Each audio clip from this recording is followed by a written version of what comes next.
Okay, according to the 1936 census in Nyesviz, 80%, approximately 80% of the Stadt, or Stadt in German, city, town of Nyesviz was Jewish. There were approximately 5,600 total inhabitants, of which 3,800 were Jews. Among them, probably a cousin, maybe a great-uncle, Rakhmiel, Bloch, who up to the time of the genocide lived to be about 100 years old, maybe older. And apparently this was their store and house. You can notice the two double doors here, one of which I guess led to the store. The other one was the living quarters. And then behind us here, quite possibly is at least the foundation of perhaps a new Soviet of the time, 1939, and after Soviet distribution center. Of course, the Soviets abolished private enterprise starting in 1939 when they liberated and occupied this region. They liberated it from capitalism, and thus my great-uncle, cousins, the Blochs, no longer had a role in that they had under feudalism or semi-feudalism. So many of them went into work maybe across the street at distribution and in the Soviet, I guess, centralized planned economy, during which time there were many dislocations in the transition, the chaotic, less than 2-year transition to post-capitalism, I guess we could call it, under the Stalinist regime. So at any rate, that should do it. Oh, maybe around the corner here.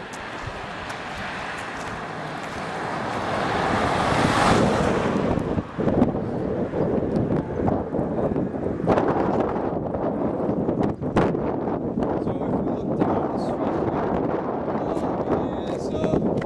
it is not even a field, I would call it a lawn, a large lawn, where apparently the Zionist militias used to drill and march, probably, 1929, thereabouts, according to the recollections of a babushka we talked to.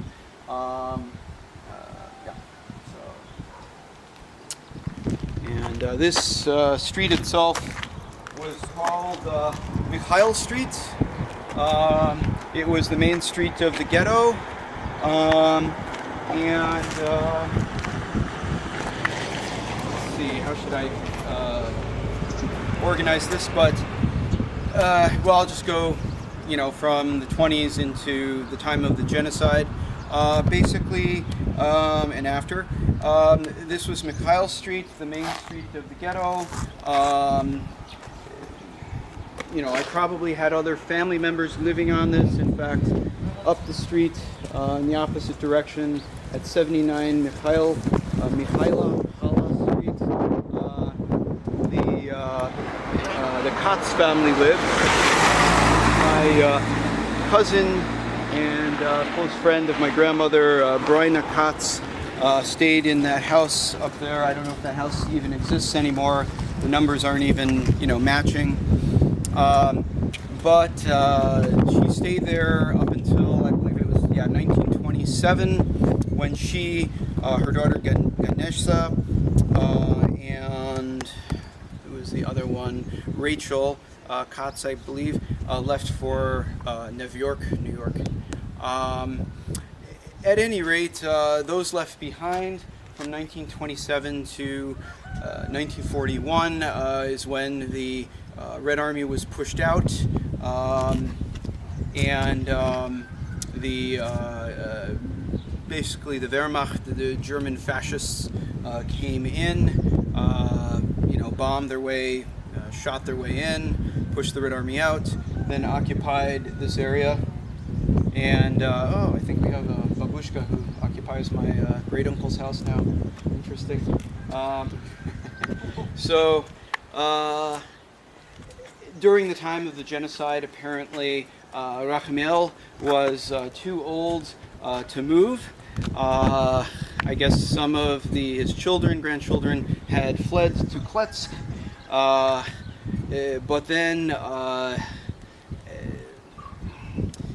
around October 30th, 1941 was the first major, the largest genocide of Jews in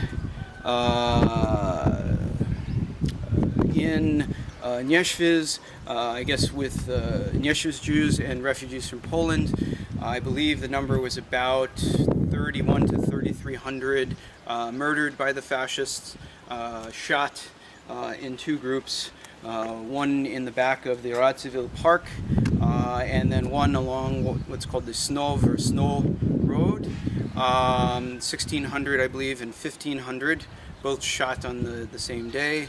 Well, Rakhmiel was too old to be moved to the execution ground, so he remained after the wave of executions in bed, and with his two grandchildren, or great-grandchildren, I guess, and nanny. The nanny was too stupid to move away into a village or into the forest with the partisani. She came here to Nyesviz, where not only Rakhmiel and possibly other relatives, but the two boys, I believe they were around the ages of 4 and 6, were then marked for death as being Jews living in a Jewish household. So then the fascists came one day with a wagon cart, I believe it was, lifted Rakhmiel in the bed or whatever, put him in the cart, took the boys, grabbed them, threw them into the cart, probably dazed them, injured them, drove them to a spot which is now kind of maybe 2 miles across town, maybe less, which is now the stadium, was then like a clay quarry, and then, somehow maybe shot them or otherwise murdered them, and buried their bodies there, so probably in a shallow grave. That was that. Moving along here, I think